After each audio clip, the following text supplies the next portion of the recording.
Hai, Assalamualaikum warahmatullahi wabarakatuh. Apa khabar? Selamat kembali mendengarkan cerita-cerita seram di channel Zulaika Roslan. Tak kira di mana saja anda berada, saya doakan semoga urusan anda dipermudahkan dan anda berada dalam keadaan kesihatan yang baik-baik, insyaAllah. So, untuk video kali ini, saya nak bawakan kepada korang 3 buah kisah gangguan yang berlaku di asrama. Okey, dan video kali ini adalah berbentuk audio. Kemungkinan besar selepas ni bila saya buat video, saya akan combine lah video biasa dengan audio. Depend pada masa saya record. So kalau saya record video saya pada weekday, kemungkinan besar saya akan record audio sahaja. Sebabkan saya bekerja, jadi susah nak record video yang macam nampak muka and everything lah. Okay, so harap korang boleh faham dan korang masih lagi boleh support saya dengan klik button subscribe dan aktifkan sekali notifikasi loceng. Dan kepada korang yang sudi kembali, terima kasih banyak-banyak saya ucapkan. Tak payah buang masa, jom kita mulakan untuk cerita kita pada video kali ini.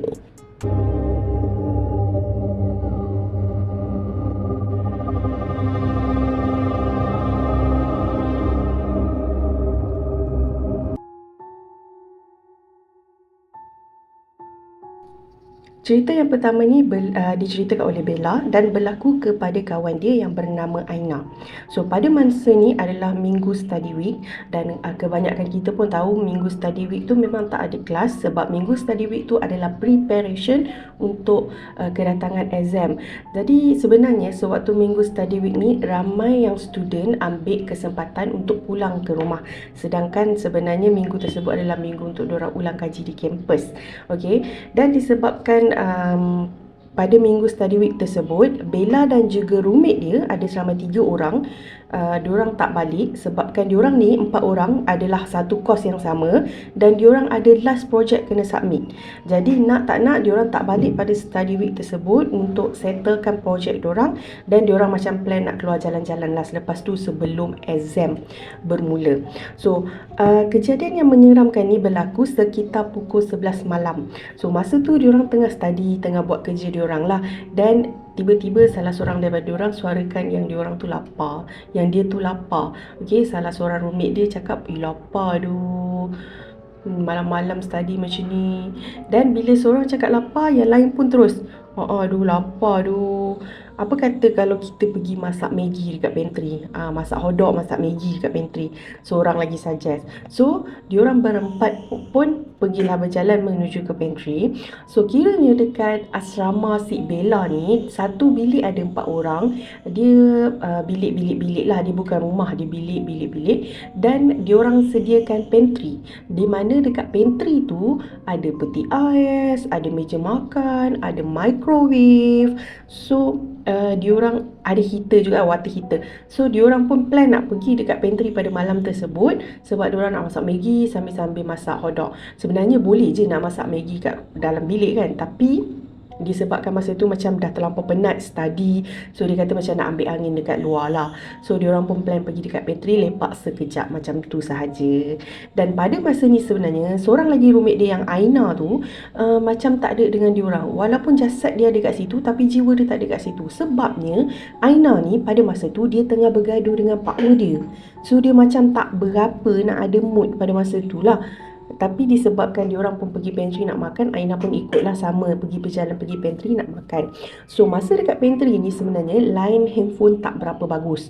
So Aina dia macam kan, member tengah gaduh dengan partner, nak berperang SMS, nak berperang WhatsApp kan, tiba-tiba dekat situ line tak bagus. So Aina ni dia decide, babe aku keluar lepak tangga ujung lah, aku nak guna handphone asing tak ada line tu. So diorang pun macam suka hati kau lah Aina, macam tu kan. So Aina pun keluar lah, dia pergi keluar lepak dekat tangga yang paling hujung. Dan pada masa ni sebenarnya niat dia nak on call dengan Pak Wu, dia nak bergaduh dengan Pak Wu dia lah, nak bertekak dengan Pak Wu dekat phone. Tak puas hati kat WhatsApp ni, nak phone pula. So sambil yang diorang 3 orang lagi tu masak-masak, borak-borak dekat pantry kan, tiba-tiba diorang dengar ada suara jeritan. Dan suara jeritan tu macam kuat, dan suara tu diorang boleh recognize lah tu adalah suara Aina. Suara Aina. So diorang pun keluarlah berlari nak tengok kan, kenapa Aina jerit kuat sangat ni. Dan bila diorang tengok, diorang nampak Aina dekat tangga hujung tu tengah menangis, tengah tutup muka dia menangis. Dan pada masa ni pun beberapa beberapa penghuni lain pun dah keluar daripada bilik nak tengok siapa yang menjerit ni. So dipendekkan cerita, diorang ni sebenarnya macam malu lah. Yang 3 orang ni tadi macam malu, macam hot, macam malu. Sebabnya si Aina ni kalau gaduh dengan Pak Wer pun tak payah sampai nak menjerit marah-marah macam tu. Pak Wer kau je, bukan suami kau kan. Lebih kurang macam tu lah. Diorang ni hot kan. Tapi nak tak nak, diorang terpaksa lah juga pergi dekat Aina dan pujuk. Kalau ikut hati malas nak layan, nak tak kau lah kan. So diorang pergi ke Aina dan cuba nak pujuk. Masa diorang pergi ke Aina ni nak pujuk Aina ni memang nampak macam dalam keadaan yang macam, tadi kan diorang kata macam dalam nampak daripada jauh nampak macam Aina nangis. So diorang fikir Aina bergaduh dengan Pak Wer dia kan. So kemungkinan besar Aina ni dalam keadaan sedih bergaduh kan. Tapi tak, bila diorang menghampiri Aina, diorang tengok Aina ni dalam keadaan ketakutan. Sebab Aina dia macam shivering, macam menggeletar ketakutan macam tu. Muka tak payah cakap lah. So diorang macam dah pelik dah. Kenapa pula? Takkan gaduh dengan Pak Wer macam ni kan. So diorang pun pucuk Aina, tenangkan Aina dan angkat Aina bawa masuk bilik diorang. Sementara lagi seorang roommate si Bella ni pergi ambil makanan diorang dekat pantry tadi tu, bawa masuk bilik jugalah. So niat nak makan kat bilik dekat pantry tu dah terbantut. Lepas diorang bawa masuk bilik, diorang cubalah tenangkan dekat Aina ni kan. Cuba tenangkan Aina sambil bagi air dekat Aina. Nah, kau kenapa Mona? Nah, kau ada apa-apa yang berlaku ke nah? Kau gaduh dengan Pak Wer kau macam ni ke? Cuba jugalah tanya kod-kod lah. Ada orang memang dia gaduh dengan Pak Wer dia sebab macam tu kan. Dan bila Aina ni dah mula tenang, Aina ni pun cakap lah. Dekat tangga hujung tu, masa dia tengah duduk, dia duduk dekat tengah-tengah tangga. Dan sambil dia borak-borak dengan Pak Wer dia bergaduh pada masa tu, dia dengar bunyi telapak kaki. Bunyi macam seolah-olah orang sedang menaiki tangga ataupun menuruni tangga. Dia tak pasti, tapi dia dengar bunyi dekat tangga, bunyi tapak kaki. So bila dia dengar bunyi tapak kaki, dia pun beralih lah ke kiri sikit sebab nak bagi ruang kepada sesiapa je yang nak naik ataupun yang nak turun untuk lalu lah. Saya lupa nak bagi tahu, dia orang punya bilik dekat aras 2. Okey, sebab dekat setiap aras memang ada bateri. So bila dia dah dengar, dia pun alih ke tepi. Sambil tu dia sambung lagi borak dengan Pak Wer dia. Dia tak pandang pun, dia tak tengok pun siapa yang nak jalan ke apa. Dia biar je, dia cuma ke tepi saja. Tetapi dah lama dia ke tepi ni, bunyi tapak kaki yang tadi tu tak sampai-sampai.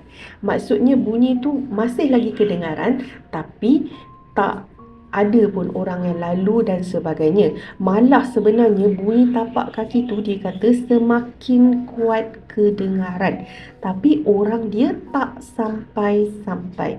So masa ni dia dah mula rasa hairan.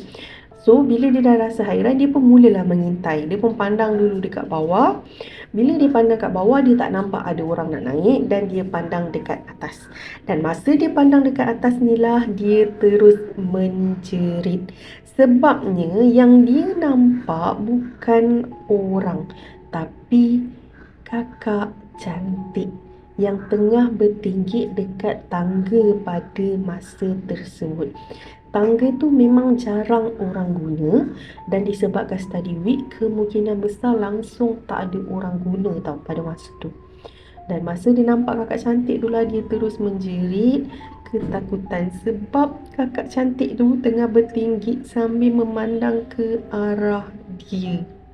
So itu perkongsian cerita daripada Bella dan kejadian berlaku kepada kawan dia yang bernama Aina.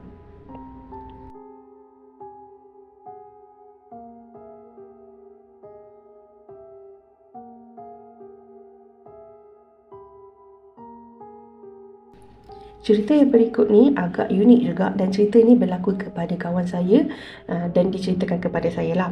So, kejadian berlaku di sebuah rumah siswa yang berada di Melaka dan dekat rumah tu, satu rumah tu ada 3 buah bilik dan setiap bilik boleh menempatkan 2 orang pelajar.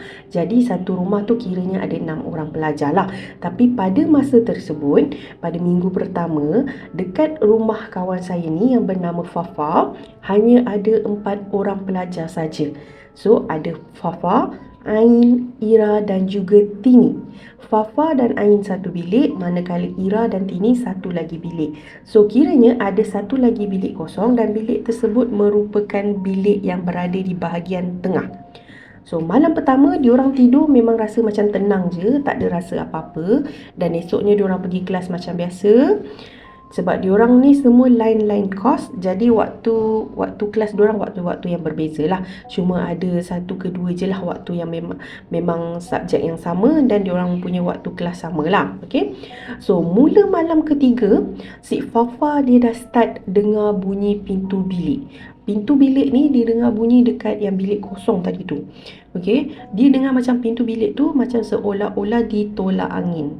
Tapi dia tak fikir apa malam tu. Cuma esoknya dia pergilah cek dekat bilik tu kalau ada tingkap yang terbuka dan sebagainya lah. So dekat bilik tu memang tak ada tingkap yang terbuka.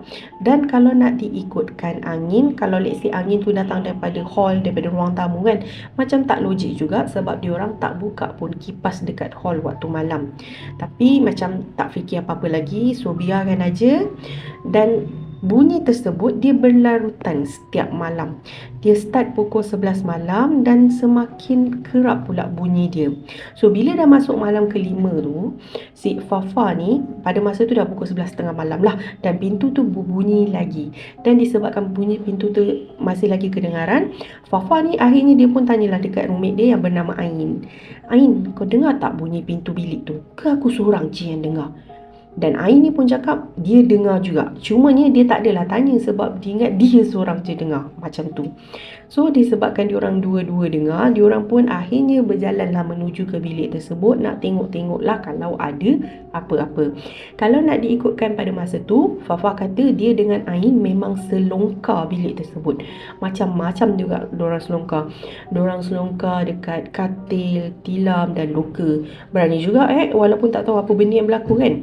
So diorang selongkar memang tak ada apa-apa. Dan si Fafa ni kata kawan dia yang Ain tadi tu, roommate dia tu, ada kenalan yang boleh berubat daripada jauh, yang bolehlah tengok-tengok kalau ada apa-apa. So macam Fafa kata okey lah, why not kan, try je lah, bukannya kita nak kena buat apa-apa kan. So okey lah, diorang pun agree, bolehlah suruh kawan si Ain ni tengok-tengokkan keadaan rumah diorang kalau let's say betul-betul ada gangguan. Padahal masa ni diorang tak fikir lagi lah pasal gangguan ke apa tau. So diorang pun ajaklah Tini dengan Ira untuk join sekali. Sebab kebetulan diorang tanya juga dekat Tini dengan Ira, korang dengar juga tak bunyi pintu tu? Dan diorang pun bagi tahu yang diorang dengar. So diorang pun macam apa kata kalau kita bla bla bla bla bla. So diorang plan. Dan Ain ni pun call lah kawan dia tu nama Farhan. Dan masa Ain call ni on the phone dengan Farhan ni, Ain ni buat loudspeaker tau. So Farhan ni pun mulalah bacaan ayat ruqyah dekat rumah pada masa tu. Dan pada masa tu jugalah, masa bacaan ayat ruqyah dijalankan, pintu yang tadi tu berbunyi lah. Dia tak macam, kalau saya cakap berbunyi, dia tak macam tutup buka ke apa, tak, tapi dia berbunyi. So dan masa pintu ni berbunyi, diorang dalam bilik tu diorang macam terkejut tengok pintu tu berbunyi. Masing-masing terpandang dekat pintu tu, dan barulah diorang nampak dekat atas frame pintu tu ada sup bunjut yang dipakukan. Masa ni macam pelik tau, ada nampak sup bunjut tapi dipakukan dekat atas pintu tu. So bila dah habis bacaan ruqyah tu, diorang pun bagi dah tahu Farhan kan, ada bungkusan lah macam sup bunjut je dipakukan dekat atas pintu. Tapi Farhan bagi tahu diorang yang itu bukan sup bunjut, sebaliknya adalah tangkal yang tak elok, dan tak tahu kenapa ada tangkal dekat situ. So Farhan bagi instruction macam mana untuk diorang buang tangkal tersebut, dan tangkal tersebut dibakar sebenarnya.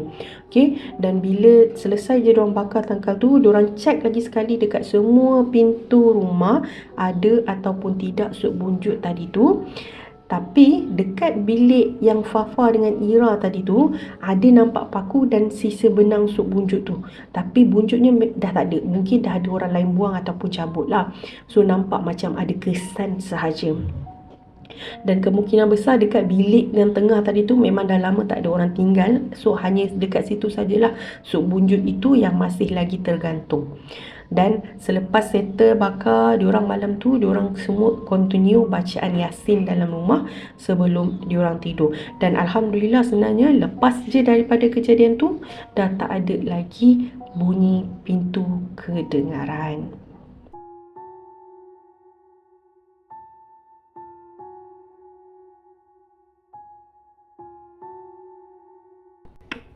Cerita akhir ni masih lagi daripada Fafa dan kejadian ini berlaku seminggu selepas daripada kejadian Suk Bunjut tadi tu.